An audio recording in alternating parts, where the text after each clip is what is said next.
a very difficult stretch, but you continue to perform at a high level. How are you able to get to your game? Basketball when I'm on the court.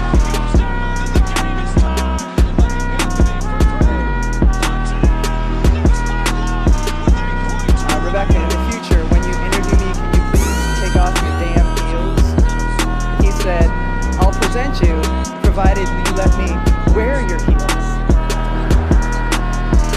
We'll save that for later.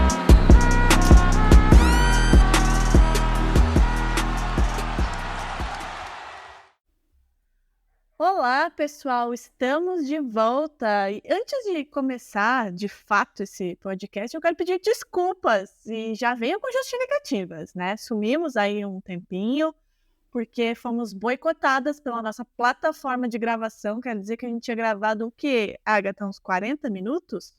Mais ou menos, né? Para ser mais exato, 42 minutos e 48 segundos. 42 minutos e 48 segundos falando do Lakers e da possibilidade de varrida do Celtics também, mas fomos boicotadas e a nossa plataforma aqui privou vocês das nossas confabulações iniciais a respeito da varrida do Lakers e da, até então, possibilidade de varrida do Celtics. Inclusive, eu tinha começado, né, com uma referência tão boa, né, falando do Titanic, que a gente parecia o Jack e a Rose, e agora, né, só o Jack se foi, a Rose ainda está aí.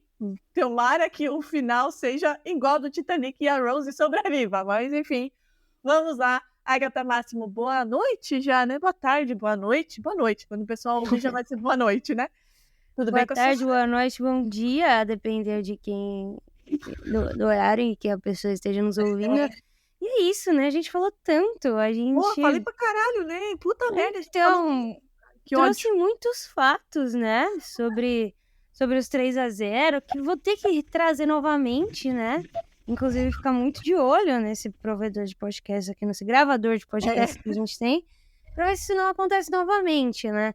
Mas esse episódio ele vai ter que ser um grande recap de algo que vocês nunca ouvirão e com atualizações, né, porque a gente tinha gravado antes do 4-0 do Lakers, então muito foi dito sobre a possibilidade de que eles fizessem pelo menos um jogo. Eu até falei o quanto eu queria que o Denver vencesse pela primeira vez uma final de conferência, né? Chegasse às finais pela primeira vez em casa. Eu acho que seria muito legal fazer isso à frente da sua torcida, né? Seria muito interessante. Mas não aconteceu, não rolou de qualquer forma. LeBron pela primeira vez estava 3-0 em uma série de playoffs, né? Qualquer um dos rounds. E não conseguiu reverter essa situação. E conseguiu, uma coisa que ele conseguiu, Drica, foi mudar o foco, né? Não foi... pouco se falou... galera de Los Angeles também, né? Exatamente. Pouco se falou da varrida e muito se falou do fato que ele falou que ele não sabia se ele voltaria a jogar, pensando em se aposentar.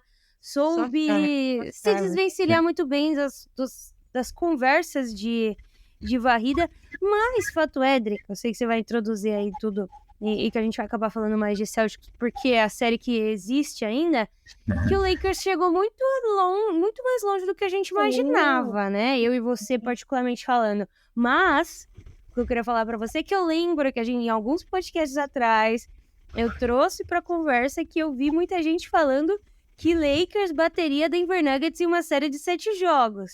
Eu fiz questão de falar desse tweet, eu fiz questão de rir, e tá aí, né? Não bateu 4-0, agora a gente pode falar de Lakers e Nuggets após esse tweet que eu fiz questão de trazer de volta, né, pra conversa. A Agatha não é escorpiana, mas ela é rancorosa, tá? Então, ou seja, nós temos um podcast de rancorosas. E é meu ascendente, né, Drica? Ares com ascendente escorpião faz de mim uma pessoa bem tranquila. Por isso que a gente se dá tão bem. E por isso que esse podcast é assim, ele resgata coisas. Né? Por isso que a gente ama aquele episódio que daqui a pouco a gente vai ter que, né, fazer o recap dele, que é o de palpites, né? Porque a gente faz ele lá no começo da temporada e depois joga na cara das pessoas no final, porque somos assim, somos rancorosas e gostamos de jogar na cara dos outros. Mas, antes de começar efetivamente o podcast, eu quero mandar um beijo, Agatha. Não vou deixar pro final, vou fazer no começo. Quero mandar um beijo pro pessoal do Café Belgrado, Gibas e Lucas Nepomuceno, Nepopop. Tu sabia que no episódio que eles soltaram hoje, quarta-feira, 24 de maio, eles citaram Jack Futsal? negócio assim, maravilhosos, maravilhosos. Eles são os reis dos esportes, né? Inclusive, Maravilhosos. um beijo pra eles, saudades. Eu vou angariar essas duas. Já trouxe a Agatha pro lado de cá, né? Ela vai ganhar um presentinho aí na semana que vem. Vou trazer Guipas e Nepopop pro lado do Jack Futsal também. Dado o beijo, mandado o beijo, vamos começar então pela série que acabou, né, Agatha? Vamos tentar ser um pouquinho mais sucinta, porque a gente ficou 42, 43 minutos aí falando, mas vamos falar dessa série que terminou em 4-0. E quando você falava ali, né, que o LeBron conseguiu tirar o foco, né, da varrida, do feito histórico desse Denver Nuggets, né, que chega a primeira vez aí a final da NBA, eu vi muito pouco isso na timeline, vi mais realmente sobre a possibilidade de aposentadoria do LeBron, então ele tirou bem o foco do que realmente importa, até porque não acho que ele vai se aposentar. Ele me vem à cabeça o que o Michael Maloney falou lá no começo da série, se eu não me engano, depois do 2-0, que ele falou que o foco estava no Lakers. Tipo, a narrativa não era Denver Nuggets abre 2-0, a narrativa era Lakers está perdendo a série por 2-0. Então, né, essa coisa da narrativa que sempre gira em torno do Lakers, independentemente da atuação, do resultado, do que acontece do outro lado. Do outro lado, a gente teve vários feitos históricos, né? O Jokic vencendo aí o MVP das finais da Conferência Oeste, 2 vezes MVP de temporada regular, até perguntaram para ele o que importava aquele troféu para ele, ele disse que, sinceramente, nada, e a gente sabe que ele, inclusive, perdeu, né, o primeiro troféu dele de MVP, é esse a importância que ele dá para os prêmios individuais, o que ele quer, de fato, é vencer. Tá certo, né? Não adianta ser MVP se não vencer, né, Embiid? Então a narrativa ficou toda pro lado do Lakers, né?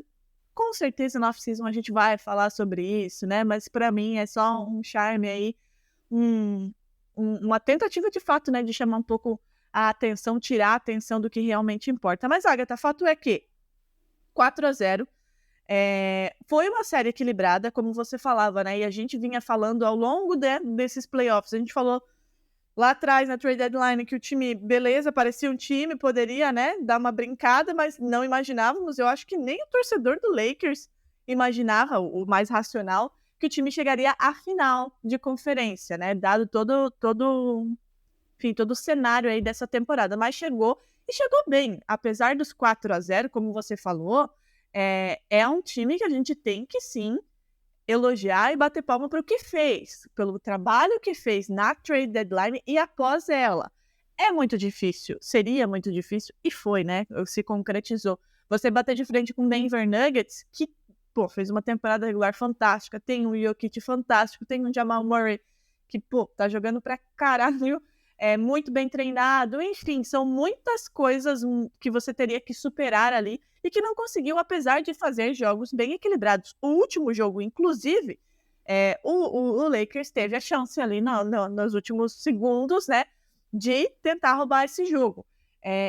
Antes de você entrar e trazer os seus fatos, que eu sei que você vai trazer, Agatha, assim, uma avaliação mais objetiva dessas séries. Quais pontos principais para você decretaram essa vitória maiúscula do Denver, que agora descansa e espera aí para começo da NBA Finals, que é no dia 1º, né? Quarta que vem, é 1º, né? E para a derrota desse Los Angeles Lakers, que, gravem isso, surpreendeu, porque eu não vou dizer, não vou ficar repetindo, não vou ficar elogiando muito o Lakers, não, que surpreendeu positivamente, e se não fizer cagada na off-season, pode sim vir com um time mais redondinho para a próxima temporada. O mais legal, Drica, das duas séries, das duas finais, é que a gente tem uma comparação literal, né, dos dois times. Eles já se enfrentaram não há muito tempo atrás, na bolha, times que, alguns muito diferentes, mas outros bastante parecidos, e o Denver, especialmente, falando do primeiro colocado, né, aí do Oeste, é um time muito parecido, especialmente seus dois principais jogadores. Seus 3 principais jogadores, né? Porque Michael Porter Jr. já fazia parte da rotação nesse período. E a gente já sabia que esse time era uma realidade ali. Por ter virado 2-3-1 seguidos, por ter chegado numa final. Infelizmente caiu pro Lakers por 4-1. Mas muita coisa mudou de lá pra cá, né? De lá pra cá você tem o Nikola Jokic ganhando 2 MVPs, sempre fazendo parênteses de que deveriam ter sido 3, um hat-trick aí de MVP pro Jokic. E você tem o Jamal Murray voltando de uma lesão muito grave. E quem assistiu a temporada inteira do Denver Nuggets sabe que ele não começou da forma que ele tá agora, né? O Jamal Murray teve um período de adaptação. Ele não voltou jogando tudo que ele joga. E também sabe o quão importante é Jamal Murray nos playoffs, né? Eu acho que um grande comparativo é o próprio Jimmy Butler, né? São jogadores que fazem muito bem a temporada regular, mas que chegam num outro patamar para os playoffs. O Nuggets contou com a boa atuação do Jokic, que tá com um triple-double de média, né? Uma coisa absurda de se falar. Ele tá com 27,8 pontos por jogo, 14,5 rebotes e 11,8 assistências nessa última série contra o Lakers. E óbvio que ele é um cara que desbalancia qualquer tipo de matchup, qualquer tipo de planejamento que você possa fazer para pará-lo, mas tá longe de ser muito além em performance do que o Jamal Murray, né? Inclusive o Jamal Murray foi o jogador que mais pontuou nessa série, 32,5 pontos por jogo, um plus-minus maior, inclusive, do que o do Jokic, né? 5,3 assistências e 6,3 rebotes, fazendo de tudo. Então é aquele time, é aquilo que hoje o Boston Celtics sonha em ser, que a gente esperava que o Boston Celtics fosse, que ia ter 2 estrelas absolutamente constantes. Pode ser que às vezes o Jamal Murray não performe 40 pontos, mas ele vai estar fazendo 10 assistências. O Jokic pode ser que não... A mesma coisa, pode ser que não entregue 20 rebotes nesse dia, mas vai estar fazendo 30 pontos. Não teve um jogo em que os dois jogaram mal. Acho que, pra ser bem sincera nessa série, nenhum jogo em que os dois foram medianos, né? Então, é uma consistência de time que quer ser campeão e de 2 líderes que lideram, por exemplo, né? E aí você tem, dentro desse time nessa série, mais outros 4 jogadores acima de 10 pontos na série, né? Então você tem 6 jogadores no total acima de 10 pontos. O Michael Porter Jr., como eu já mencionei, estava naquele período com 9,3 rebotes, além de 15 pontos. Então você tem um jogador com média de triple-double, Jamal Murray com 32 pontos, um jogador quase com double-double, o KCP, né, que no confronto na bolha estava do outro lado, né? Talvez ele seja a chave para ser campeão, caso o Nuggets consiga vencer, com 14,8 pontos. O Aaron Gordon, que para mim é uma das minhas histórias favoritas dentro desse time, né? O Aaron Gordon teve algumas lesões, estava esquecido no Orlando Magic. Essa troca, muita gente falou, meu Deus, o Nuggets tirou da cartola, né? Conseguiu adicionar um jogador que se revolucionou dentro desse time, né? Voltou a dancar, voltou a ser feliz e tá tendo um impacto muito positivo dentro desse time, um plus-minus de 7,8, né? Na série no geral. E o Bruce Brown, que naquele primeiro jogo em que o Jokic pegou vários rebotes ali, 11 no primeiro quarto, também jogou muito bem e continuou fazendo isso. Então é um desafogo para esse Nuggets. Eu vejo hoje nesse Nuggets um time pronto para ser campeão. Mas longe do Lakers ter se entregado, né? Longe, muito, muito longe mesmo. LeBron James com médias incríveis também, 9,5 rebotes por jogo, 10 assistências e 27,8 pontos. Quase uma média de triple-double, um cara de 38 anos, de novo, que fez o que pôde, né? Mas a gente até viu isso acontecer, que foi a fadiga, né? É um cara que cansa mais do que antes. Muito mais. E esse cansaço, inclusive, foi o que fez ali no último período desse último jogo, talvez o jogo sair das mãos. Mas um Anthony Davis com 14 rebotes, 26 pontos por jogo, um Austin Reeves que pode ser um grande futuro dessa franquia, né, com 21 pontos, e o Rui Hashimura também com 15 pontos. Já existem conversas, né, de que Kyrie Irving gostaria de ir para o Lakers, de que para isso o Rui Hashimura deveria sair. Aí você tem uma série de implicações nisso, né, Drica? Porque o Austin Reeves hoje é o cara que leva a bola. O Lakers vai trocar um cara que tem sido bastante impressionante, né, e constante nessa armação por Kyrie Irving, porque LeBron quer. Todas essas coisas a gente precisa pensar. Mas longe de ter sido uma série vergonhosa para os Los Angeles Lakers, um playoff incrível, inclusive, né? Tirando o Grizzlies, tirando pela primeira vez nessa dinastia o Warriors, Pelinka e companhia, até mesmo o LeBron James, apesar de estar triste por ter perdido, né? Não devem estar frustrados agora. Fizeram muito mais do que todo mundo imaginava. E Denver Nuggets é claramente o melhor time dessa pós-temporada, não tenho o que falar. E agora a gente sente e espera para ver se Boston Celtics vai tirar um coelho aí, jamais visto, inclusive, da cartola. Vai trazer para nós um unicórnio, né? Dentro de quadra. Quando você falava ali do Austin Reeves, o Kyrie, ele tá sempre... É impressionante como ele tá sempre nas conversas, né? Nos boatos. Inclusive, ele fez uma live hoje. Ontem? Hoje, eu acho. Falando para que as pessoas não acreditem, né, nesses boatos, enquanto ele não falar com relação a quem, aonde, quando ele vai jogar e assinar. O Austin Reeves, nessa série aí, nessa final, ele foi o terceiro maior pontuador e o segundo maior jogador com mais assistências do Lakers, né? Então, para além disso, né, matava a bola no momento certo, era importante para a rotação, para a defesa. Então, assim, claro, a gente não confia nesse Los Angeles Lakers com decisões, né? Não costuma, apesar de ter feito uma boa trade deadline, não costuma fazer boas decisões quando o assunto é montar times e manter algumas peças importantes, né? Haja vista a última off-season que despachou praticamente o Caruso lá para Chicago, né? Mas é o que você falou, né? É uma reta final de temporada regular e playoffs que sim, são de se parabenizar. E realmente eu não tô sendo irônica, tá, gente? A gente tem falado aqui, né, Agatha? Não é de agora. A gente tem falado desde a trade deadline como esse time de fato virou um time, né? Não chegou nessa final do Oeste à toa, claro. Não ameaçou o Denver Nuggets, mas é um Denver Nuggets que tá pronto pro título, né? E que tá com sede de vencer esse título, porque nas últimas temporadas, né, bateu na trave, tinha time também para conseguir esse feito inédito, e aí já conseguiu o primeiro, que é chegar na final da NBA, e tem tudo para vencer esse título nessa temporada. E você falou, é o melhor time. Eu falei naquilo que vocês não ouviram, que se perdeu a gravação, que o Miami Heat é o melhor time do leste na pós-temporada pela maneira como está jogando, né? E o Denver Nuggets é o melhor time da pós-temporada de maneira geral. Então, foi um ótimo playoffs do Los Angeles Lakers.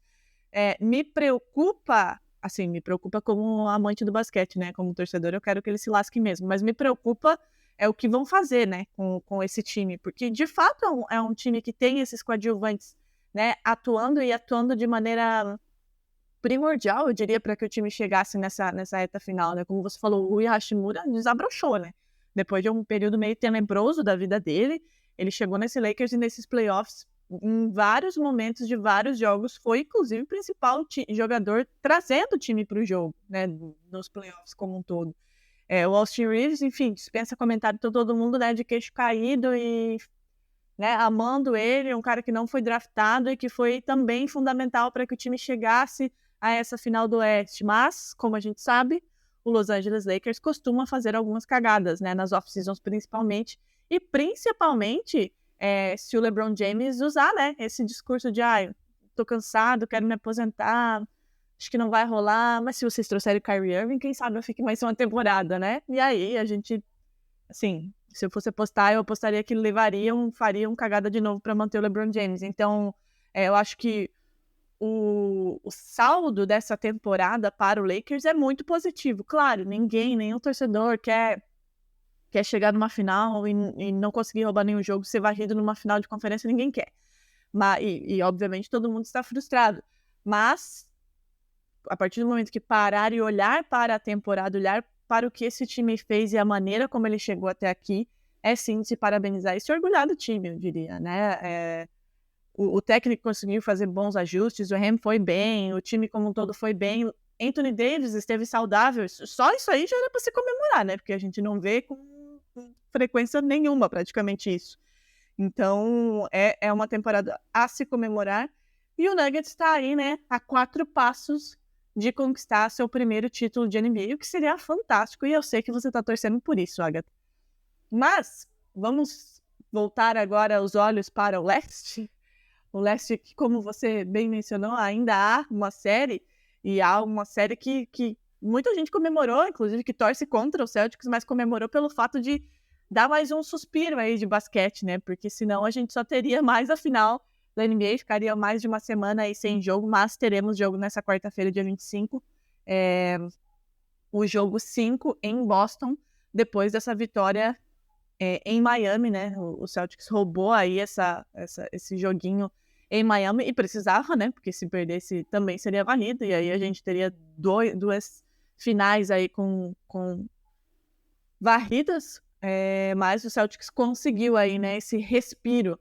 Eu lembro que antes do jogo, no mesmo dia, né, na terça-feira de manhã, nas entrevistas ali, no treino, enfim, tanto o Marcus Smart como o Jaylen Brown, que não tiveram suas melhores atuações, diga-se de passagem, no jogo, comentaram, né, eles não podem nos deixar ganhar um. É aquela coisa de não nos dê esperança que a gente, né, é o que a gente precisa para se agarrar. Mas foi o que aconteceu, 116-99 para o Boston Celtics. Eu vou trazer aqui alguns números e aí a gente vai falar um pouquinho sobre como foi esse jogo, né, Agatha? Foram 44 rebotes para o Miami Heat, 39 para o Celtics, 28 assistências para o Celtics, 18 para o Miami Heat, 10 turnovers para o Celtics, 15 para o Miami Heat, e esse é um ponto para mim que foi fundamental, um dos pontos que foram fundamentais aí para a vitória do Celtics. Aproveitamento de 51 do Celtics e 43, quase 44 dos arremessos de quadra. 3 pontos, outro ponto aí que foi fundamental, 40% para o Celtics, 25% apenas para o Miami Heat, 82% da linha de lance livre para o Miami, 66,7% para o Boston Celtics. Jason Tatum com 33 pontos foi o cestinha da partida. Jimmy Butler, que estava apagado, ainda assim fez 29 pontos, foram 11 rebotes para o Tatum, 9 para Jimmy Butler, 7 assistências para o Tatum, 6 para o Kyle Lowry, 2 blocos para o Derrick White, 1 para o Jimmy Butler. Quando a gente compara, né, a pontuação no garrafão, 46 para o Miami, 40 para Boston, de segundas chances, 17 para Miami, 15 para Boston, e no contra-ataque, 18-10 para os Celtics.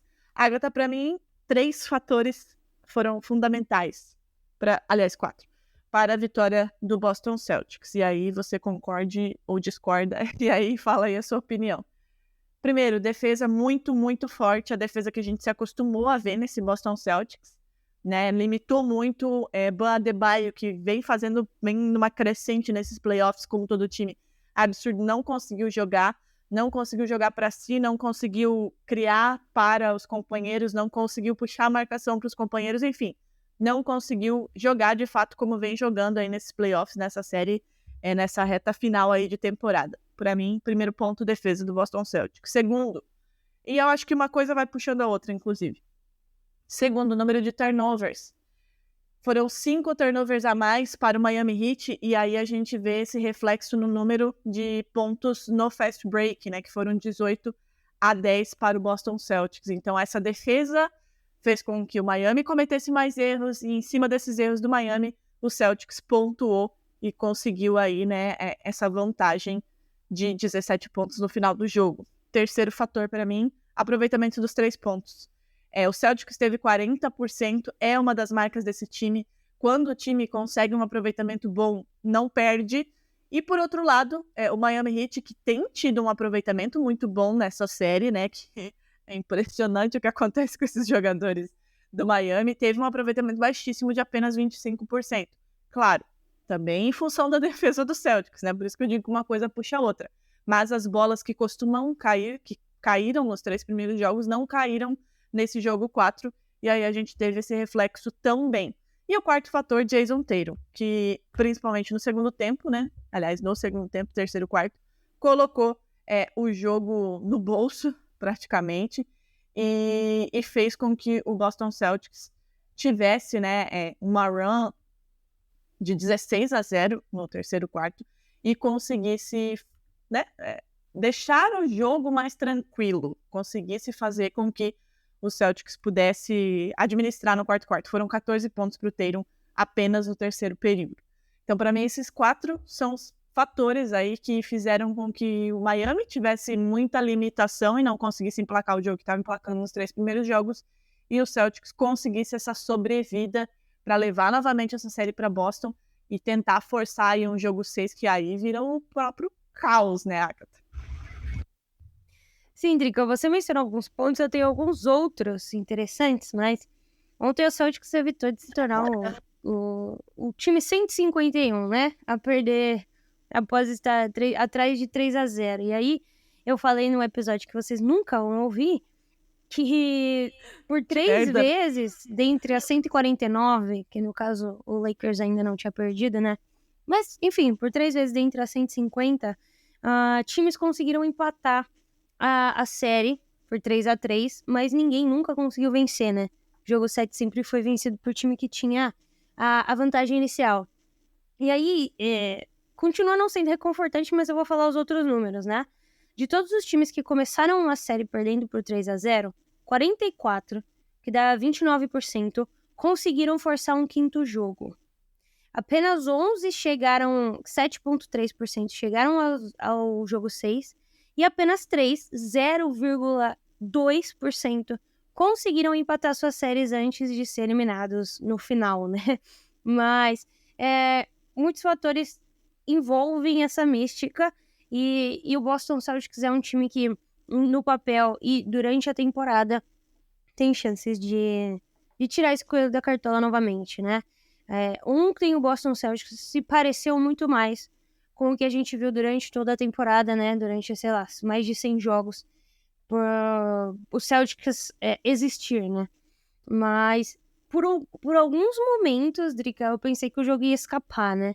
Especialmente ali acho que no terceiro quarto, em que o Celtics perdia de 61-52, né? Parecia que tudo ia ser entregue, mas foi quando o Jason Tatum fez 2 bolas de 3 seguidas, o Derrick White também fez, e eles marcaram 18 pontos consecutivos, né? Transformaram um déficit de 9 pontos em uma vantagem de 9. E aí também, o que a gente falou no episódio que nunca será ouvido, é que a vantagem do Celtics em nada é praticamente a mesma coisa, né? Porque é um time que a gente já viu repetidas vezes não conseguir segurar vantagens, né? Não conseguir se impor. E pra mim, Drica, o fator decisivo, né? Você até me perguntou qual foi o fator decisivo para a vitória desse Boston Celtics ontem.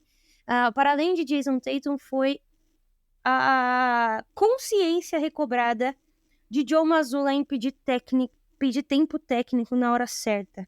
Eu critiquei muito isso no último episódio, que também vocês não ouvem. O que vocês nunca vão ouvir. O famoso não fez mais do que a obrigação, né? O famoso não fez mais do que a obrigação. Eu dediquei bons minutos pra falar disso, né? Que pra mim era um fator muito importante dentro dessa série. O técnico tem o jogo inteiro pra propor ajustes, né? Mas os ajustes, eles precisam ser propostos no momento certo.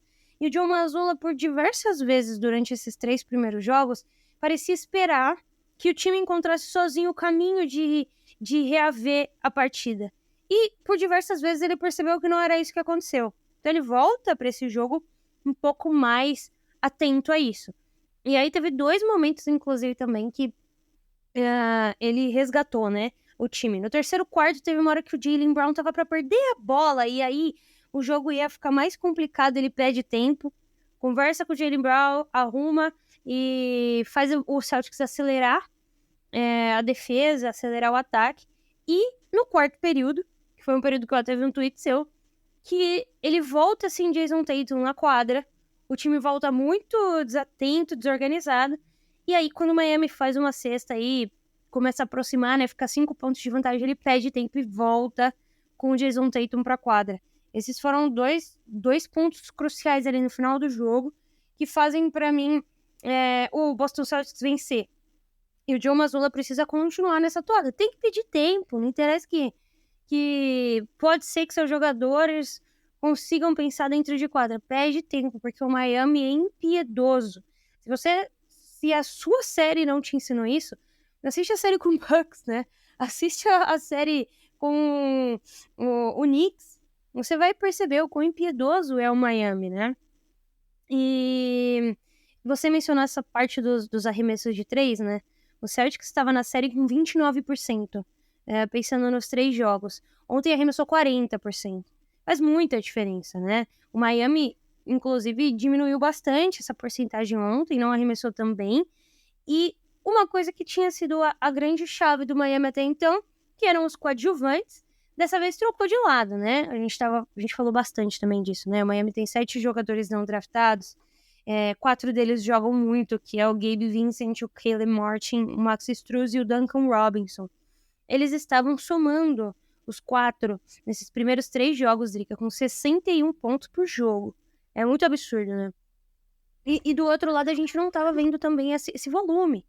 Mas ontem não. Ontem o Marcus Smart, o Al Horford, o Derek White e o Grant Williams somaram 53 pontos. Enquanto os jogadores de Miami, esses que eu mencionei, somaram 44.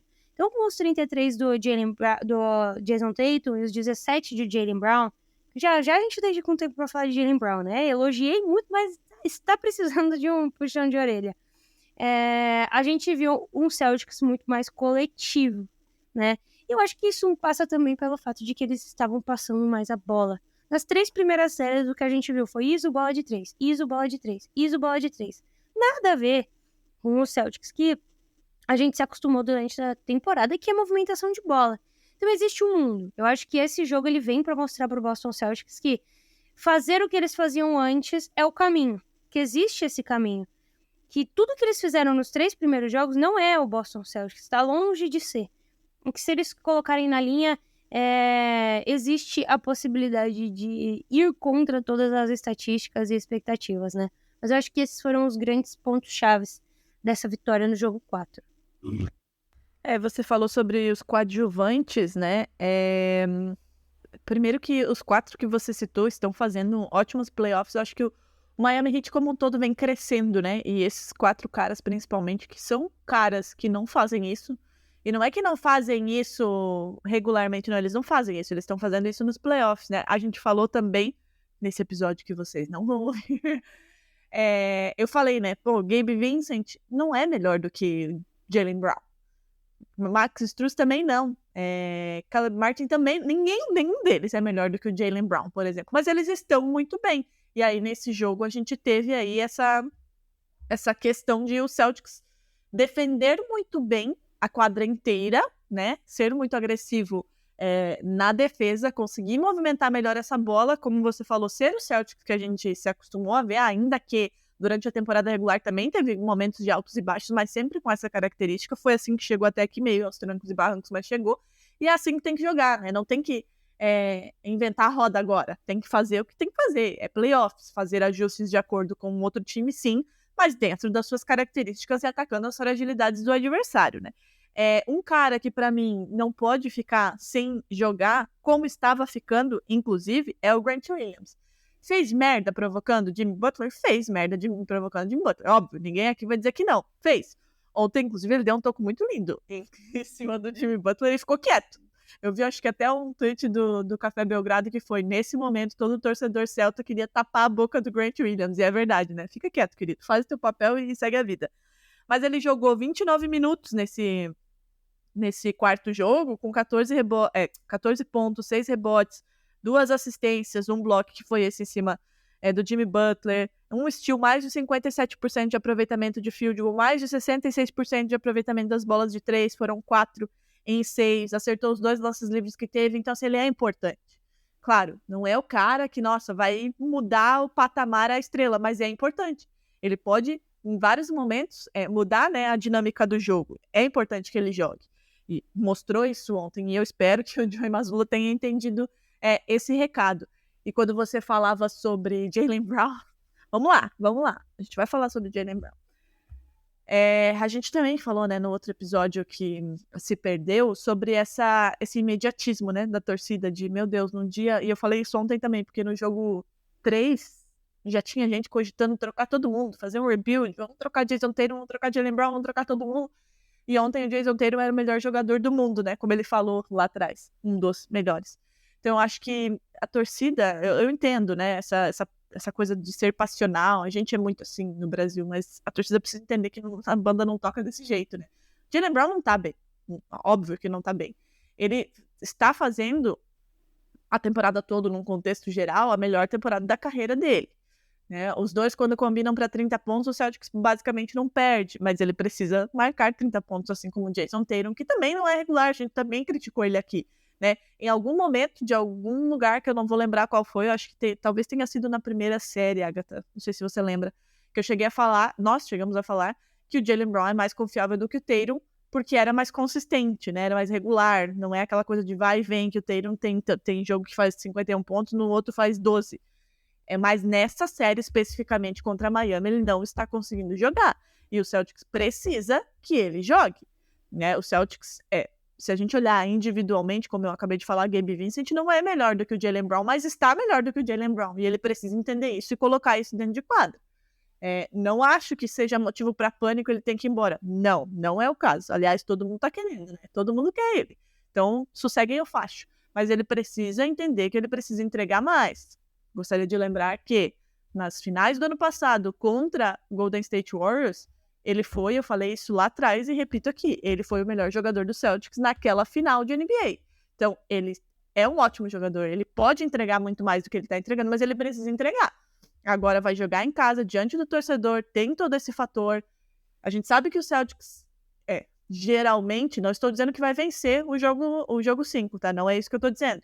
Mas esse time tem uma coisa que precisa ser desafiado, e a gente já falava isso lá no começo desses playoffs, quando a gente falou que o Celtics, na temporada regular, perdia para times teoricamente mais fracos, como 2 derrotas consecutivas para Orlando, por exemplo, e quando era desafiado com times da mesma prateleira, jogava muito melhor.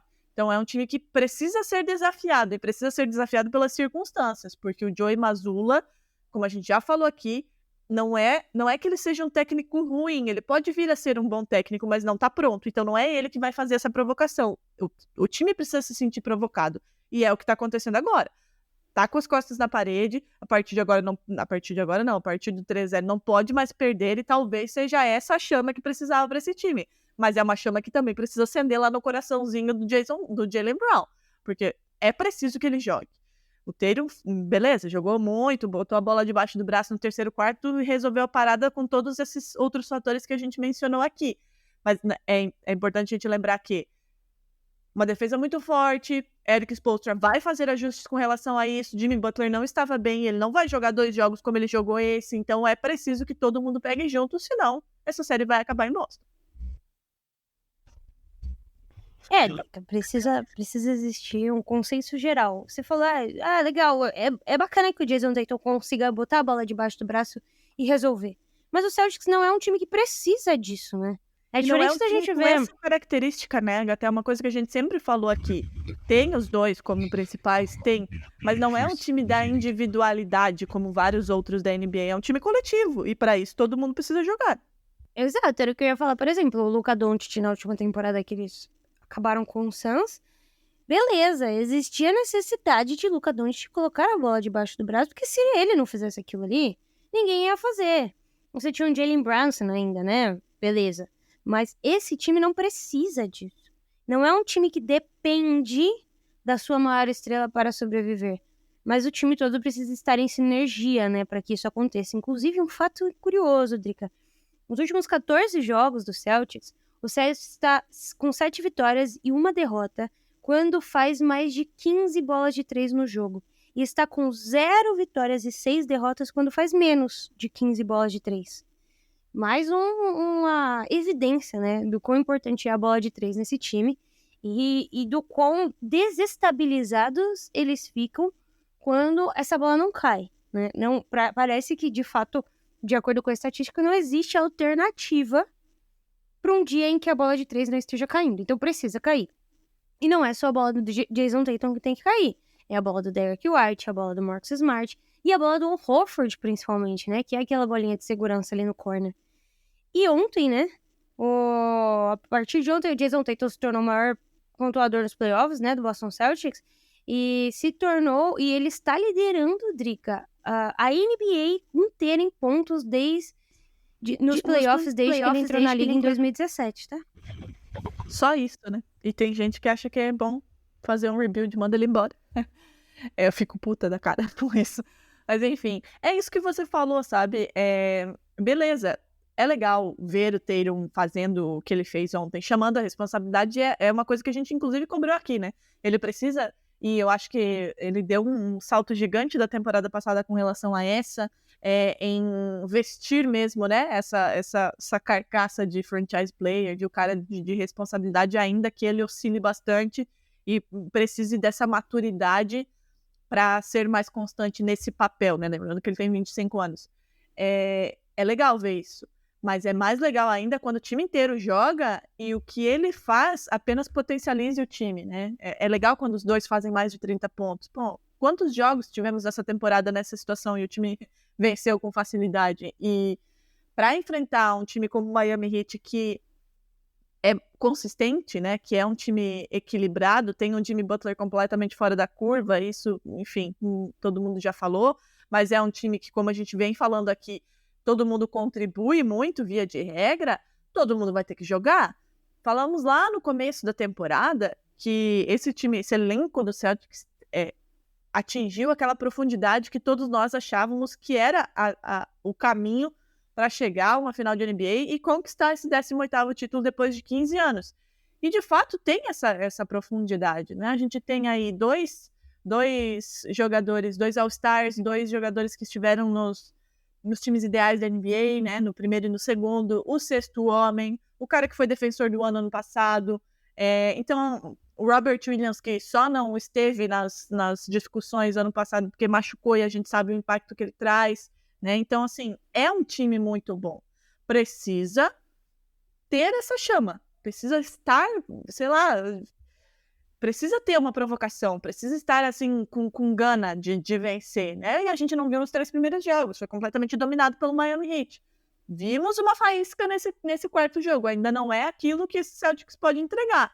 Mas o que o Tatum fez a partir do 3º quarto, todo mundo tem que fazer. Não estou dizendo que todo mundo tem que botar a bola de braço no braço. Não é isso, até porque, como a gente acabou de falar, é um time coletivo. Mas é essa vontade de não desperdiçar essa chance de chegar na final da NBA de novo que esse time tem que ter. Eu até comentei com alguém hoje, não lembro com quem. O Doka cagou com tudo no Celtics, né? Eu acho que se fosse um cara como ele, por exemplo, chegaria no vestiário e falaria: vocês têm a oportunidade de fazer história. Já que fizeram merda nos 3 primeiros jogos, vocês podem ser o primeiro time a virar isso. Então usem isso como motivação, se o que eu tô falando aqui não tá adiantando, né? Então, alguma motivação tem que ter. Nem que seja essa, né? Que é uma coisa muito improvável, que é um milagre, mas que usem isso como motivação para esticar essa série o máximo possível, né? Se o que vai resultar lá no final, a gente não sabe. O basquete é muito imprevisível. Ninguém imaginaria, nem o torcedor do Miami Heat, que nesse momento a gente estaria com 3-1 pro Miami Heat depois de um 3-0. Ninguém. Não adianta vir me dizer que alguém imaginava que ninguém imaginava. Torcia, obviamente, mas ninguém imaginava. Então, né, tem que ter alguma motivação. De onde eles vão tirar? Não sei. Mas tem que ter. Porque senão vai ser eliminado dentro de casa. Pois é. A senhora quer fazer uma apostinha no Sportbet? Faz lá. Olha lá o que tu vai fazer. Não vai ficar meu time, entendeu? Que eu quero esticar mais isso aí, o que der pra esticar, entendeu? Eu falei disso também no episódio que nunca existiu, das finais da NBB, né? Das semifinais da NBB. Mas elas já acabaram agora, porque não deu pra postar. Queria falar um pouco, né? Ontem o Franca venceu o Minas, lá no Pedrocão, obviamente. Uma grande partida do Franca, que não deu chances pro Minas de sonhar nesse último jogo, 93-79, e pega o São Paulo, né, que deu um pau no Flamengo, 3-0, Drica. O Flamengo que era o 2º colocado, né, tinha perdido apenas 3 ou 4 jogos durante a temporada regular, e perdeu de 3-0 do São Paulo, não encontrou respostas para o time paulista. Então a gente tem uma final paulista, né, Franca e São Paulo, vai ser muito massa. O primeiro jogo é no dia 27 de maio. É sexta-feira, é isso? Já nem sei mais. Não, é sábado. 27 de maio, sábado, 3 horas da tarde.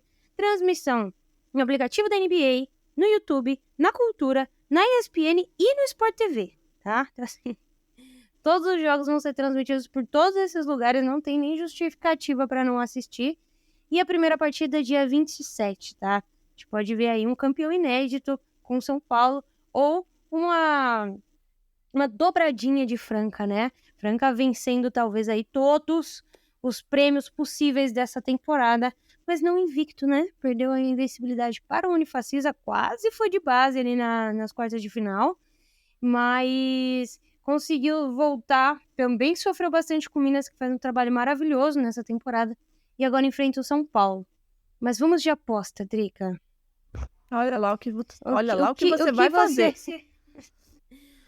Você está achando que Boston Celtics vence a próxima partida? Eu não quero opinar.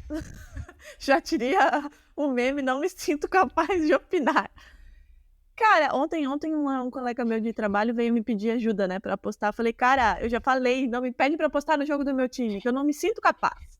Porque é uma situação muito delicada, né? É aquela coisa, jogo em casa, as costas contra a parede, Jimmy Butler vai vir virado no giraia. Cara, eu iria numas coisas muito seguras, assim, sabe, Agatha? Sei lá, lotes de Time Lord, assistências de Marcus Smart, algo mais nesse sentido, assim. Vitória eu jamais seria capaz de apostar. Bom, então vamos lá. Eu coloquei mais de 9 rebotes e meio para Jason Tatum, né? Acima de 10. A média dele já, né? Exatamente. E acima de 4 assistências e meia para Marcus Smart. Beleza.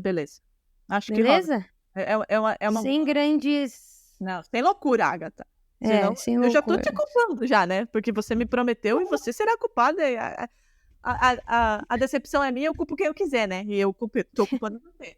Então, Sim, eu sou a grande culpada. Não se esqueça que você vai ficar uma semana na minha casa, né? Se eu fosse você, eu pensaria muito bem antes de culpar alguém que vai te abrigar e pode, sei lá, por uma coisa aí na sua bebida, né? Na sua meu comida. Deus. Gente, se eu não aparecer a partir do dia... Que dia? Já nem sei, eu sou me perdida aí nas datas. 1, 2, 3, 4. A partir do dia 5, se eu assumir, vocês já sabem, tá? Que a partir do dia 5, garota. É porque eu vou ficar até dia 4, então dia 5, se eu não aparecer no meu trabalho, nas minhas coisas...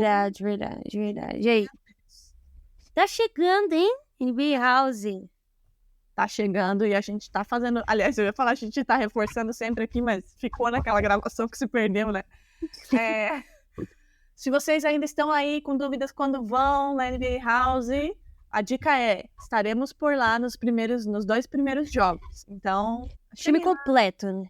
Hã? Pela primeira vez, time completo na história da NBA das Minas. Às 4. Eu vou estar meio abatida, provavelmente, né? Mas estaremos lá. Cheguem lá, vamos conversar, vamos trocar ideia, vamos nos conhecer. Não vem me suar, porque eu já tô preparada psicologicamente, tá? Só vou rir e me agarrar ao meu futsal, que é o que me dá alegria. Então, bora lá. É isso, Agatha. Mais algum recado paroquial? Acho que é isso, né? Meu último recado paroquial é: torçam pelo Jack Futsal amanhã às 3 da tarde. Você, Agatha Máximo, espero que esteja... Você tá me prometendo um link que nunca chega. Star Plus. Ponto, 3 horas da tarde, Então Jack tá bom. Futsal e Pantavalon do Peru, Libertadores da América. Também fiz promessa de tatuagem, que é a única Faça o coisa... favor de me mandar uma mensagem, ó, vai começar. Bom, vou te mandar. Torçam pelo Jack, eu preciso ter uma alegria, já que o Celtics me privou dela, né? Então é isso, voltamos na... Sexta, né? Sexta-feira. Sexta-feira. Voltamos na sexta-feira.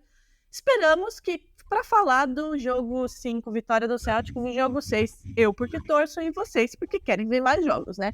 Então, torçam para o Celtics para esticar essa série aí. Um beijo e até sexta-feira. Beijos.